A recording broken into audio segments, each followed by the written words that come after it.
see the hot. In case it's your first time of joining us on this wonderful channel, please kindly go ahead and subscribe, like, comment, share, and also remember to on your notification button so that whenever our news drop, you go be the first. We'll collect them.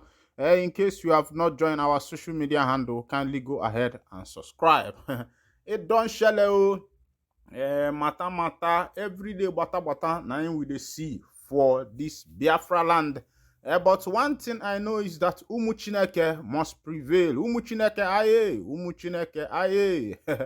Umu Chineke must prevail because whatever the enemy is doing to stop the freedom of Umu Chineke must be a vain work because they know how strong the people of Biafrans are and how intelligent they are, and that is why many of them are working so hard to make sure that the fire that is burning in the Biafra land, the fire of freedom and referendum, is quenched. Let's go down to what is happening now. According to the information I have right in my hand, security operatives killed 3 IPOB ESN sit-at-home enforcers in Enugu. Enugu, a joint security team comprising police operatives of the Enugu State Command, NPF, Special Forces, and troops of the 82 Division of the Nigerian Army Enugu on Monday shot dead 3 IPOB/ESM members in a gunfight in Enugu. The State Commissioner of Police, CP Kanayo Uzuebu, in a statement said the operatives, acting on credible intelligence, busted the criminal hideout of IPOB ESM subversive elements in Ezioha, Mbowe, in Agwo local government area, while they were perfecting plans to enforce the illegal sit-at-home order in the state. 3 of the IPOB members who opened fire on the joint team upon sighting them were neutralized, while several others escaped with severe degree of gunshot wounds in the engulfing gunfight. 3 pump-action guns, 10 machetes, and other incriminating exhibits were recovered, while an intense manhunt for those on the run is ongoing, he said. The Commissioner of Police, Kanayo Uzuebu, while commending the joint team, reassured the security and safety of citizens as they go about their lawful businesses in the state. He reiterated the avowed commitment of the police and other security forces to sustain the onslaught against unrepentant violent criminals operating under any guise. CP Kanayo therefore enjoined all and sundry to report individuals cited with gunshot wounds to the nearest police station while remaining law-abiding and continuing to provide the police with accountable security informations and intelligence. My people, this is what is currently happening now in Biafra land. Today is Monday. Some of the men usually enforce the sit-at-home. If you look on your screen, according to the police, this is what they recovered from those men. But we are still waiting for information to know who actually the police people killed. Maybe we are still waiting for information either from the Prime Minister of Biafra Republic Government in Exile office or some of the officials. Because what is happening these days is that police people, whenever they intercept criminals or any other people, they will call, all of them are now being called the indigenous people of Biafra, the IPOB members. This is what is currently happening.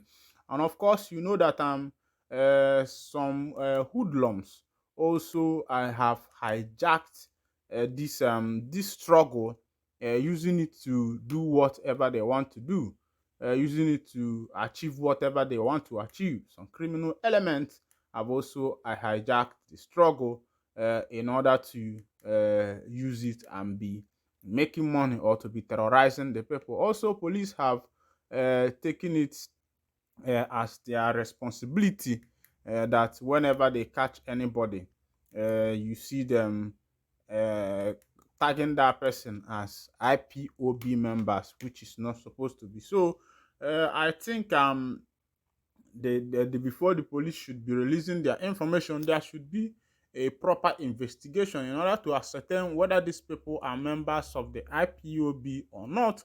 Or of course, you know that many a times the IPOB members has denounced uh, this issue of being violent. IPOB have said times without number that they are not a violent organization, that they are an organization who, through legal means and ways, are trying to achieve their freedom and referendum, which is also happening in other countries, places like Catalan, places like USSR, once USSR, former USSR, which is Russia now.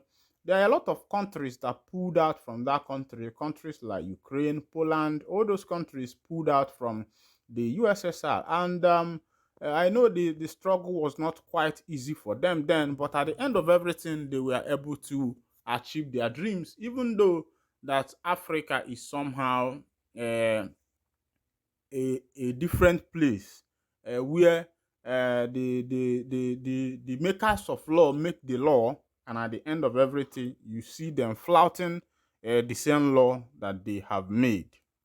They made the law and still flout the law that they have made. And I'm wondering why the law should have been made at the first time, if you know that after making this law that you will not be there to obey the law that you have made. Then why then are you making these laws?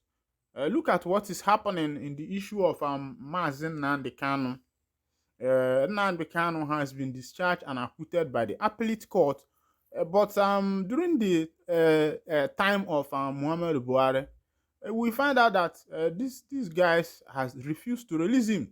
The case was taken to the Supreme Court and it was left there until this present administration.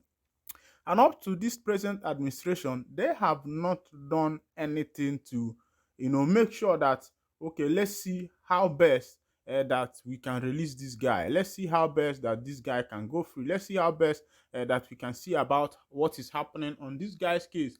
And upon this note, many things has been happening in the southeastern part of Nigeria. The issue of insecurity, the issue of sit at home, of which the federal government know that the reason for this sit at home is because of Mazen Nnamdi Kanu's release. The first demand from the Prime Minister of the Biafra Republic government in exile is release Nnamdi Kanu first, and first of all, we will stop this sit at home. And to show you that some of these politicians do not even have respect for the elders, the Ohaneze Ndi Igbo Council have went there. Even some Igbo officials, those who have done a lot of good things in this country. A man demanded that Nnamdi Kanu should be, released for him as his last wish. Of which, if this man was to be in a foreign nation, maybe in America or London, that man will be a hero. But because he's an Igbo man, there is no remembrance of him. He asked Muhammadu Buhari to release Mazen Nnamdi Kanu as his last wish, because the man knows that very soon he will be passing on. And Buhari refused to do that. It was never done for this man. It was never done at all for him. So this will tell you how this nation and the what is actually bringing this issue of secession is because of marginalization. Ndi Igbo felt that they have been marginalized, and if you look at if you see the look of things, you don't need to be told that Ndi Igbo themselves have been marginalized. Yes, they have been marginalized, very, very marginalized. Ndi Igbo has been marginalized. Look at the appointment of offices, the giving of both political and economic and all ramification. You find out that what happens is that if these people enters, they put their people, these people enters, they put their people, but an Igbo man has not been allowed, given that opportunity to step into that office.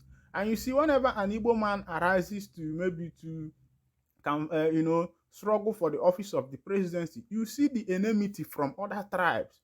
You could imagine what happened just because Peter Obi wanted to become president. A lot of shops were burnt In Lagos, shops that were owned by Igbo, places that were owned by, were burnt down because they felt that Igbo people are about to take over, and they decided to, vent that anger on Igbo, which is very, very bad. So if Nigeria is a country for all, a country for the three ethnic group, let it be so, not by mouth, but by action and words. Meanwhile, I go to wind down the curtain, and if this is your first time of joining us on this wonderful channel, kindly go ahead and subscribe, like, comment, and share.